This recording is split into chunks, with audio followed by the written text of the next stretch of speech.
Good morning, everybody. This is Grant. It's a little late. Sorry about being late. We got a quick show for you today. Nothing big, but we do have a quick lesson on why I fired 2 clients this week. I'll be quick about it, but I want to share when I think it's okay for you to let go of some leads, fire some clients, or deal with it differently. But before that, we've got other news. And of course, before that, we've got a warm cup of gratitude. What are you grateful for this morning? I want to hear in the comments. I'll tell you what I'm grateful for this morning. I'm grateful for a variety of things. Number one, I'm grateful, again, for some of the level ups to our systems that we've been making right within our project management software. Marissa and I were tinkering with this even further, and we realized, oh my gosh, we can definitely improve our system just by tinkering. Basically, we're using an app to build our business as an app. It's phenomenal. Also, I'm grateful for having uplifting conversations with my coaching clients. I had a great conversation with a coaching client this week that was educational for me and uplifting for me. And I love coaching.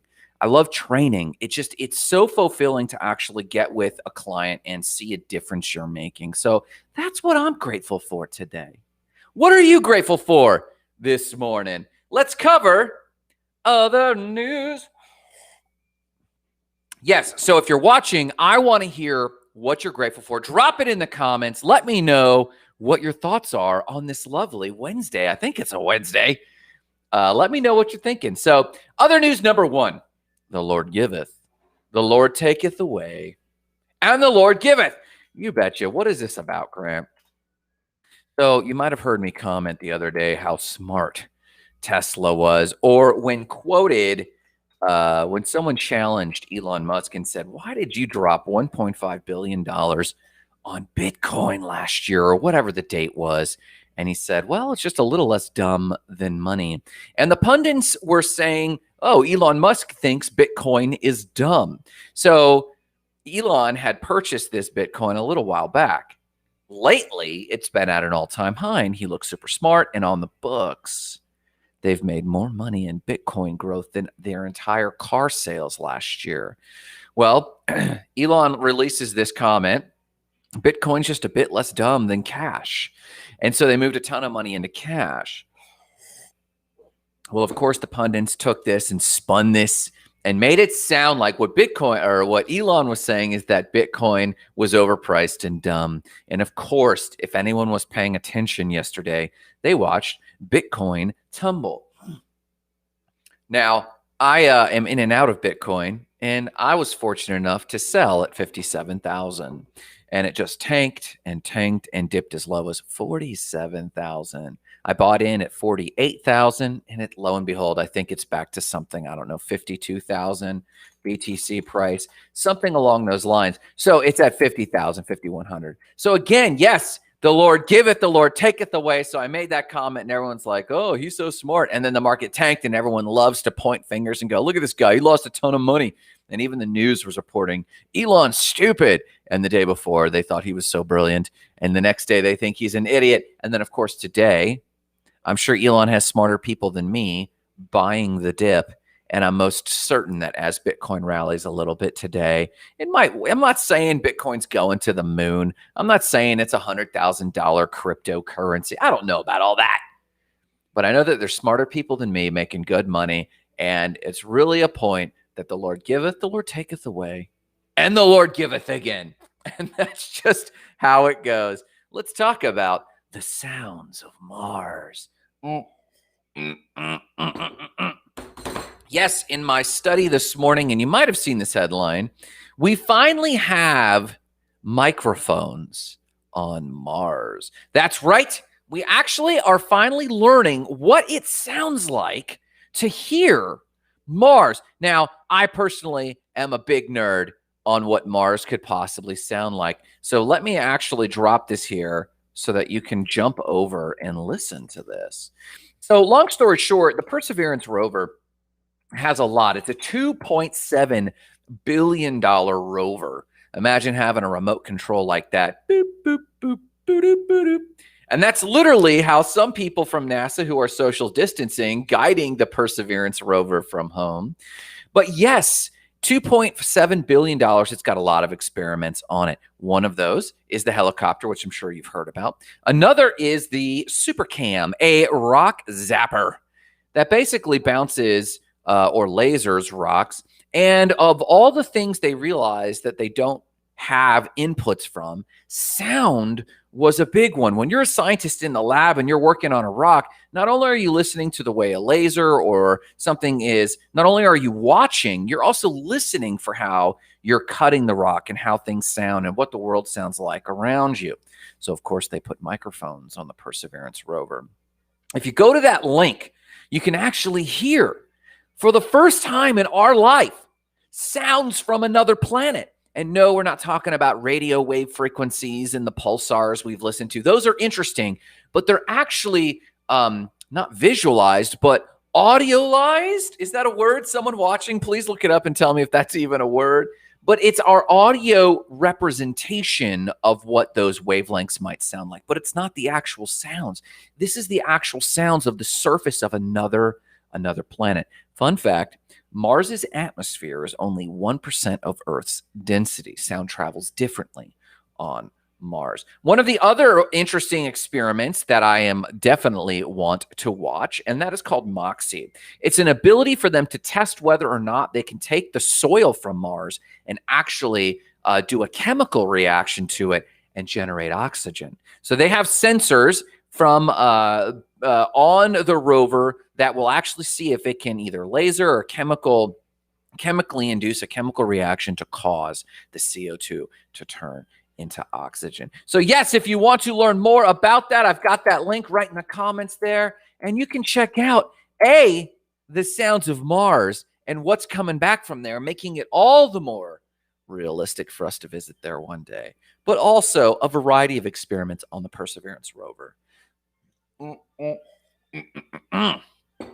So, what do we got to talk about today real quick before you guys get off to your lovely work days?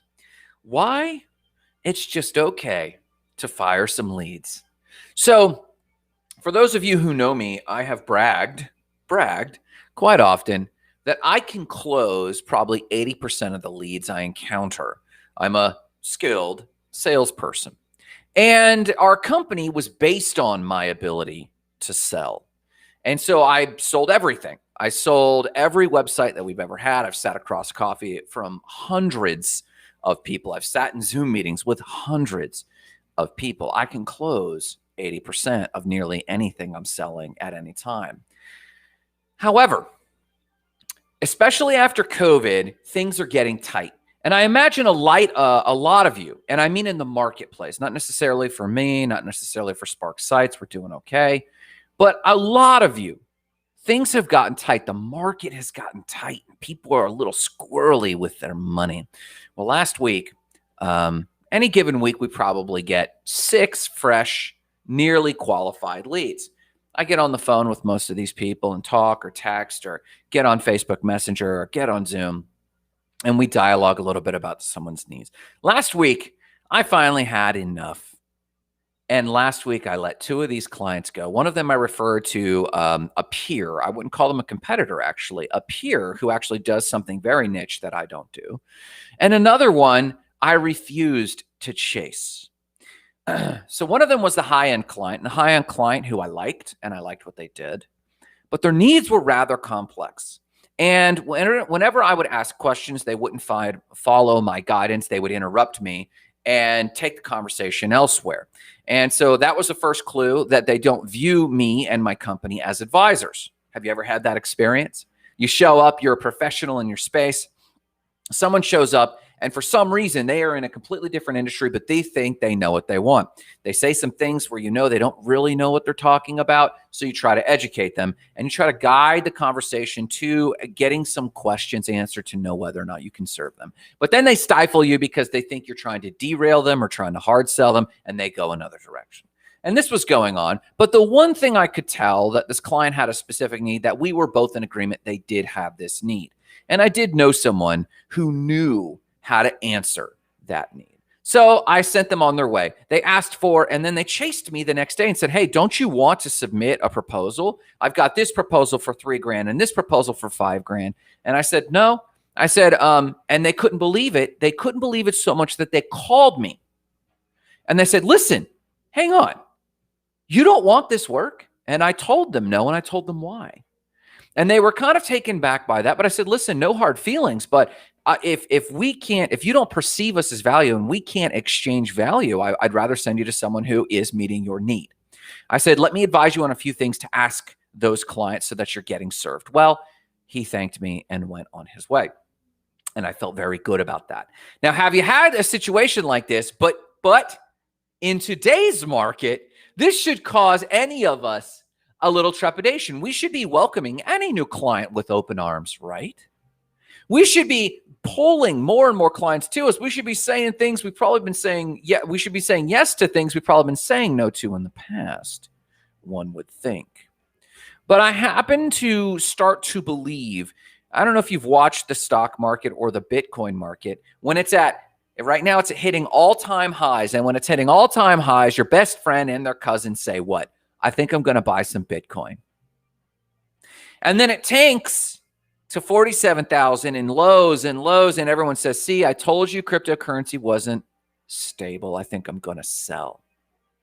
So basically what these people are saying is they don't believe in buying low and selling high. They believe in buying high and selling low. So it's the human nature defies rationale. Lisa Welsh says, not if a client isn't profitable, then we should not spin our wheels. And Lisa Welsh is 100% correct. If a client isn't profitable, we should not spin our wheels. And I present for your consideration, we have probably said yes to too many clients in a good market who might be profitable. Let me explain. You see, in today's market, we feel like we shouldn't be saying no to any client. But I present for your consideration that we should be letting go of less than ideal clients for the following reasons. Number one, if times are tight, chances are you got there. You got into a tight situation, not only because the market, but because when times were fat and sassy, you had a good team, there's a high profit margin, and you know that this client's probably going to be a headache, but there's a high profit margin and everything is going good and it's a stable market. We can take on the annoying yet high profit margin client. So then you took that client on and then maybe another. And then you realize, well, let me modify my systems a bit. Maybe there's a whole market here I could just get into. Not ideal clients, but a little bit of margin. So then lo and behold, you realize after a few weeks or months that your entire systems, you might have even staffed up. Everything now is making room in your business for these non-ideal clients. And then you realize, oh, it's been weeks since I thought about how to message for my ideal client. Now it's been months that I have added extra value to my ideal clients. And now, lo and behold, I discover 6 months later into a COVID market, the market perception is that we're generalists. Chances are, if times are tight, when the market is tight, you probably said yes to far too many non-ideal clients when things were good and you and I got fat and sassy. We got away from our niche. We got away from our core. We got away from our base. And as such, just scrambling, serving all these general people and realizing that our sales systems now are pretty general and our fulfillment systems and our follow-up systems. And we dropped the referral system because it doesn't apply to the non-ideal client like it did to the ideal client. So we haven't even really pumped up our referral systems. This is entropy. This is the entropy of your business. And it doesn't matter about COVID. Chances are, if you are seeing tight times in COVID, it's because you became a generalist. That's number one reason why I think it's okay to fire non-ideal leads, especially in a tight market. Second reason is this, and these tie together to make my case. These don't necessarily stand alone, but I believe these tie together. Number two, when you say no to a few leads, you start to get uncomfortable. you start to go, ew, am I going to make budget when I say no to too many of these? And then you start looking at your budget and go, you know what, let me cut just a few expenses. And then you look and you realize, my team is stacked for generalist clients. My team is stacked for generalist clients. My team is stacked for non-ideal clients. And my latest team isn't even really familiar with my core. So then when I turn to my team and say, we're going to focus on our ideal clients, and they go, what's that? Chances are when you start saying no to a few leads, you realize you need to tighten your belt. You know, those subscriptions to that software, it's no longer focused on just your core. In fact, your entire fulfillment process looks a little funny. The subscriptions you have, the banking you do, it's just kind of been broadened to handle your non-ideal clients. So you might have had that extra expense each month just to handle, it's only $15, it's only $50. You might have that extra list in your mail provider like MailChimp, and that added your cost from $15 a month to $30 a month. And you thought, well, that's not a big deal, but the market's tight. And the market's tight and your expenses are high to make room for these non-ideal clients that you're just mentally exhausted from dealing with. When you say no to a few leads, you tighten your belt and realize how many expenses you have for non-ideal clients.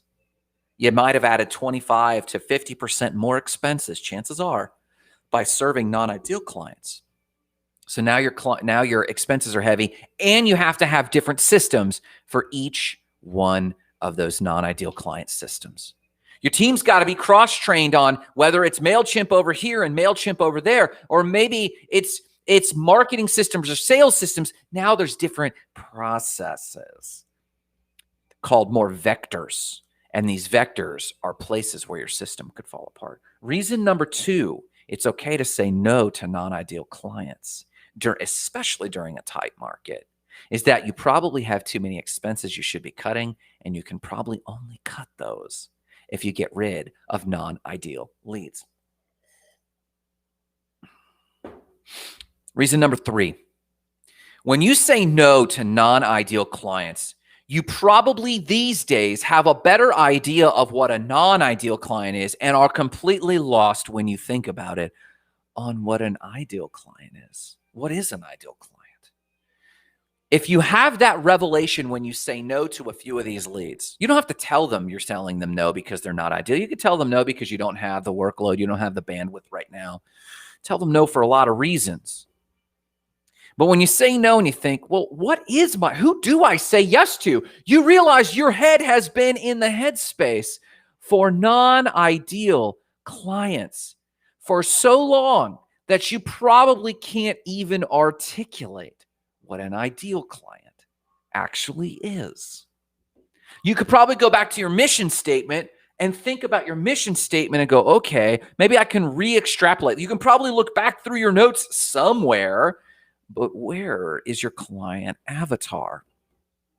Where's your ideal client? The third reason it's okay to fire clients, especially in a tight market, is you need the revelation that you have lost track of who an ideal client even is. Reason number 4, it forces you to repair your systems. It forces you to repair your systems. I'm telling you, I'm showing you how maybe your systems have gotten generalized and wonky and it's not efficient. So your employees have to go from one system or one project management tool and they're working, and then a client request comes in and now they got to pivot to a separate project management tool. And it's like, oh my gosh, this is exhausting. How much time am I wasting just assigning that to a new person, just delegating that in another system? And I'm jumping between whether it's bookkeeping systems or marketing systems or sales systems. I'm jumping back and forth. The fourth reason it's okay to say no to some ideal clients, especially during a market like this, is it gives you time to repair your systems. The fifth reason it's okay to say no and fire non-ideal leads, it forces you to innovate your offerings.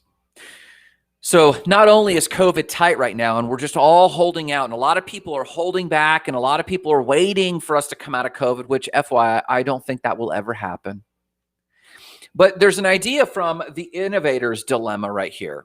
Great book. There's an idea that however you entered the market 2 years ago, 4 years ago, 7 years ago. Wherever you entered the market, the client expectations have risen. And if you have not innovated your offering during that same timeline, client demand and expectations have gone up, but your offering is now below the market expectation. It might have been ahead. You might have been innovative before. But because client expectation changes and, more importantly, increases, if you have not been innovating your service or your offering, even innovating just the way you communicate it, maybe it's the same service, maybe it's the same product, but if you have not been innovating the way you message it, innovating your brand, innovating and feeling fresh in some way, shape, or form, you're probably now out of what's known as a market channel, out of the low or high end demands. And those demands are ever increasing. So not only did COVID put you on hold, but time still progressed. And even though we think client demands have been on hold, client demands have been increasing. So the fifth reason it's okay to say no to non-ideal clients is that you have to innovate your offerings. How do you have the bandwidth to do that? Not only if you're serving too many clients. Let's just say you're serving too many great clients. You're not going to innovate much. Imagine how much less bandwidth you have serving non-ideal clients and not having any bandwidth. And yes, you watch the bank account go, ooh, and it's kind of time's tight. And if you have downtime, you think I should just go sell something. And that's true. You should, but not non-ideal clients. And you need to make sure you have innovated your product. Real quick, Jessica says, love this. Jessica says, last year, I exhausted myself with working with 3 clients a day for months, wanting to help everyone I could. And while I was happy to be making great profit, I was going through all the things you're talking about today. I feel that. 3 clients a day. I bragged that when we started, I was doing 4 appointments a day, back to back to back, sitting downtown at the same coffee shop, meeting with people. And that's how we grew the business. And that overwhelmed our team. In fact, we were selling 10 new websites. Can you imagine what team it would take to build 10 new websites a month? We were doing it. 10 new websites. We had 2 people, Marissa and Jenna. We had that hustle. And I could bring that in and say, build it. And they would do it. And that's how we learned everything we learned. This was back in, years ago. We've evolved today. I know what it's like to work with too many clients just for the profit. And we might need to make some of these concessions, but just take today's show as an encouragement to get back to your core. This is the last reason, reason number 6, why I think it's good to say no, especially during COVID. Here's the thing. Everything I said is generally internally focused. You got to tighten the ship. But here's the one external focus that I think we need to bring to bear. Most people have grace for everyone else iterating during COVID. You could have gone into COVID with a high-end tech job and come out as a trail guide in the middle of the PCT, and people say, you know what? They're fine in their bliss. COVID was a boiler room, and you should chase your bliss. People could have closed a business and people go, hey, that's okay. COVID was tough. You could have gone into COVID and let's say something less dramatic. You could have gone into COVID being a generalist in your field and come out being a specialist for a narrow niche. And that's a lot easier to believe than some of the other examples I just gave. You can iterate. You can change who you are. You could have gone into COVID with 6-pack abs and come out with a beer gut and people go, hey, that's okay. I got grace. You could have gone into COVID with a beer gut and come out with 6-pack abs and people go, hey, man, good work. People have grace for how you've been investing pandemic time. 6 reasons I think it's okay to fire non-ideal leads. Let me just review them real quick. Number 1, the main reason you're probably in a pickle is that you took on too many non-ideal leads when times were not tight, when times were fat and sassy and your systems fell off the rails. Number 2, when you say no to a few leads and then have to look at your budget, have to cut needless expenses, you realize I've been adding expenses for non-ideal clients that I shouldn't have been adding. Number 3, it forces you to answer who your ideal clients even are, because chances are if you've been saying yes to non-ideal clients, you've lost track of who your ideal client even is. Number 4, it forces you to repair your wonky systems. Number 5, it forces you to innovate your offerings. And number 6, everyone's got grace for it anyway. Now's the time. And if you haven't figured it out, I'm preaching to myself. You'll probably see some announcements over the coming months as we focus on our niche. No, we're not going to say no to clients in need because our ultimate mission is igniting lives of explosive significance. We want to help you launch your cause. We want to help you launch your business. We'll do that with our coaching. We'll do that with Spark Bookkeeping with Adam and Brittany. We'll do that with Spark Sites with your website. We want to launch you, but we do have an ideal we're going for. Spark Bookkeeping, they've named an ideal client. Have they cut all of their regular generalist clients? Of course not. They're serving everyone very well. That's going to continue. But your marketing, your efforts, your systems, please pull the reins in, pull your tendrils in, and focus on your ideal client. I want to hear from you. In the Goals and Gratitude group, I want to carry this conversation on right here. I want to hear in the Goals and Gratitude group, who is your ideal client? Is it a niche? Is it a demographic? Is it a gender? I want to hear who your ideal client is. Hit us up in the Goals and Gratitude. Listen, I'm going to go have coffee with my wife, but remember the mission today. Igniting lives of explosive significance, starting with your own. Do yourself a favor, tighten things up, give yourself a break. Say no and fire a few leads, and say yes to a few ideal leads. I guarantee you'll thank me for it. Have a great day.